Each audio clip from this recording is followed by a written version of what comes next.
जीवन में उनके जन्म का वर्ष अभी तक याद नहीं हो पाया कि वो कब जन्मे थे। उनके जन्म को लेकर 2 वर्ष किताबों में मिलते हैं, एक 1815 और एक 1827। 1827 इसलिए थोड़ा सा प्रामाणिक लगता है क्योंकि जब उस पर मुकदमा चला तो अंग्रेजों के जो दस्तावेज थे उसमें भीमा पिताश्रम सिंह आयु 40 वर्ष बताई और 1867 में उनका मुकदमा चला था, तो उस हिसाब से 40 वर्ष उनकी आयु होती है।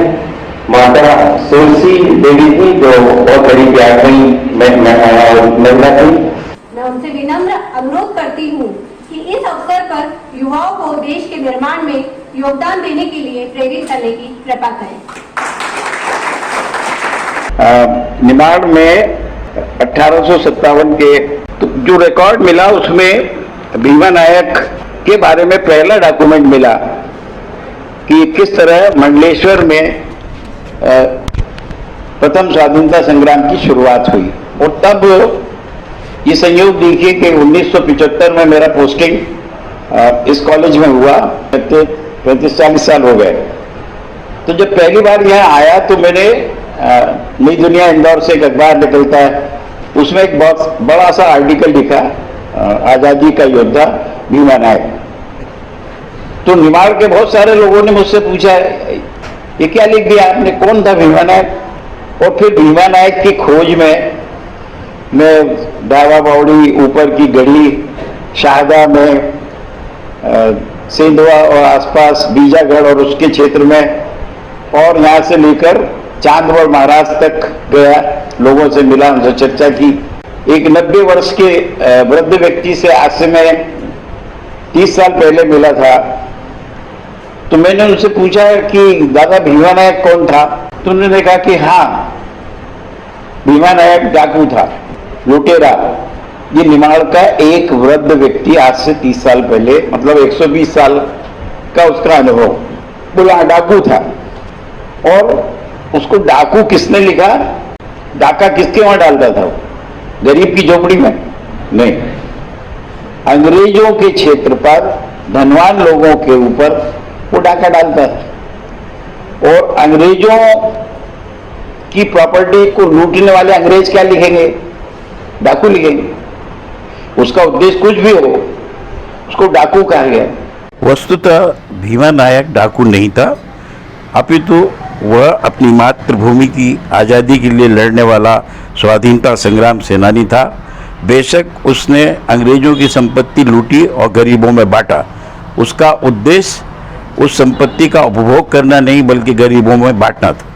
निवास करते हुए एक मौन साधक के रूप में रहते हुए कभी प्रकाश में नहीं आए, और जितनी भी आजादी के आंदोलन में बापू ने वर्धा आश्रम से जितनी भी गतिविधियां संचालित की, तो उसको जमनालाल जी बजाज ने बहुत शांतिपूर्वक और पूरे कार्य को अपने एक अंडरग्राउंड रहते हुए उसको संपादित करते रहे कि वे अपने शब्द पुष्पों से हम बच्चों तक आशीर्वचन संप्रेषित करने की कृपा करें। 12 मार्च 1930 से लेकर के 5 अप्रैल 1930 तक की जो यात्रा थी, उस 24 दिन के पड़ाव में कैसे लोग चले, किस तरह से उसकी रचना हुई और कैसे जो है वो यात्रा पूर्ण हुई, इसके ऐतिहासिक दस्तावेज है और दांडी यात्रा पर एक बहुत अच्छी पुस्तक भी है। प्रश्न इस बात का है कि यदि कोई एक अच्छी सद्भावना लेकर के, एक अच्छे कार्य को लेकर के एक नेता चलता है, तो उसके पीछे एक बड़ा कारवा चलने लगता है, और ये गांधी जी ने करके दिखाया। आजादी के अमृत महोत्सव कार्यक्रम में 12 मार्च से जुड़े हुए हैं, जो 5 अप्रैल तक सतत हम लोग मिलते रहेंगे और विभिन्न प्रकार से चर्चाएं करते रहेंगे।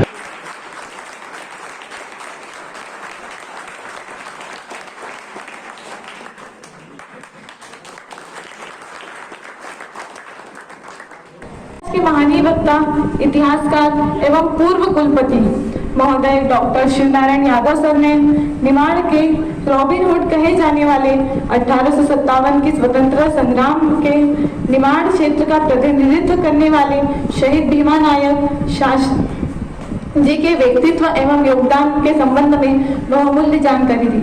स्वामी विवेकानंद करियर मार्गदर्शन प्रकोष्ठ की ओर से आभार व्यक्त करती हूँ। भारतीय आज़ादी की 75वीं वर्षगांठ के अवसर पर जो अमृत महोत्सव मनाया जा रहा है, उसके अंतर्गत स्वतंत्रता सेनानियों तथा आज़ादी के गुमनाम नायकों के सम्मान में एक समारोह आयोजित हुआ था। यहाँ पर हमने महात्मा गांधी सहित जिन बड़े बड़े दिग्गजों ने देश की आज़ादी में योगदान दिया, उन सभी के प्रति हमने श्रद्धा सुमन अर्पित किए। आज के आयोजन की मुख्य विशेषता ये रही कि आज हमारे साथ देश के एक जाने माने बहुत बड़े इतिहासकार आदरणीय डॉक्टर शिवनारायण यादव सर थे। डॉक्टर शिवनारायण यादव सर उन व्यक्तित्वों में से है जिन्होंने इतिहास का बहुत गहन अध्ययन किया है। इसमें हमें आज़ादी के नायकों के बारे में, क्रांतिवीरों के बारे में जानकारी प्राप्त हुई तथा शहीद भीमा नायक जी के जीवन वृत्त से भी हमें परिचित करवाया सर ने। आजकल तो लोग फांसी मतलब मौत के सामने खड़े होने में डरते हैं, पर पता नहीं वो कैसे लोग होंगे जो जिनके सामने मौत खड़ी है और वो सीना तान के खड़े हैं। तो मैं अपने आप को बहुत ही गौरव महसूस करती हूँ कि मैं करेर सेल की मेंबर हूँ, और इस करेर सेल के मेंबर होने के नाते मुझे इन ऐसे कार्यक्रमों के आयोजन में सहयोग करती हूँ, तो मुझे बहुत गौरवान्वित महसूस होता है। आज़ादी का अमृत महोत्सव in all country we are celebrating this programme. मैं जनजाति का युवा हूँ। आज जनजाति के क्रांतिकारी शहीद भीमा नायक जी पर कार्यक्रम आयोजन हुआ और उसमें बहुत प्रशंसा हुई भीमा नायक जी की, और मुझे भी बहुत गर्व महसूस हो रहा है कि मेरे जनजाति क्रांतिकारी की इतनी प्रशंसा हुई। आज स्वतंत्रता संग्राम के आज कार्यक्रम हुआ, उसमें बहुत ही अच्छी बातें सीखने को मिली। उनके बारे में हमें बहुत सारी जानकारियाँ प्राप्त हुई और इतिहास पढ़ने में हमें और रुचि बढ़ी। कॉलेज मेरे महाविद्यालय का नाम शहीद भीमा नायक जी के नाम पर रखा है। उनके विषय पर मुझे इस विषय में कोई भी जानकारी नहीं थी कि मेरे कॉलेज का नाम शहीद भीमा नायक क्यों है, लेकिन आज डॉक्टर एस.एन. यादव सर ने हमें बताया कि उन्होंने हमारे ज़िले के लिए, हमारे देश के लिए क्या किया। उन्होंने हमको आज के आयोजन में हमने भीमा नायक जी के बारे में विस्तार से जानकारी प्राप्त की, और उस आयोजन के पश्चात हमने एक बाग रोटी का आयोजन यहाँ महाविद्यालय में किया, जिसमें सभी विद्यार्थियों ने साथ में बैठ के, हम सभी लोगों ने दाल रोटी सभी ने साथ में बैठ के खाई।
नितेश सैनी जी के यूट्यूब चैनल नव उमंग के माध्यम से आज के इस आयोजन का बहुत बड़ा हिस्सा उन तमाम लोगों के पास पहुंचेगा जो यूट्यूब पर हैं और यूट्यूब को देखते हैं, उसका लाभ उठाते हैं।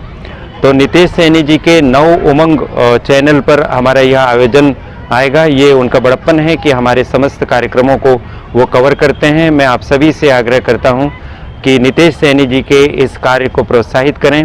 नव उमंग चैनल को आप सब्सक्राइब करें, उनके वीडियोस को पूरा देखें और जब विज्ञापन आते हैं तो आप विज्ञापन को स्किप ना करें, बल्कि विज्ञापन को भी आप पूरा देखें। वो हमारे उस युवा का ये एक तरह से रोजगार भी है और उससे प्रेरणा और प्रोत्साहन मिलेगी, तो हम सब के पास वो इसी तरह के महत्वपूर्ण आयोजनों को पहुंचा सकेंगे।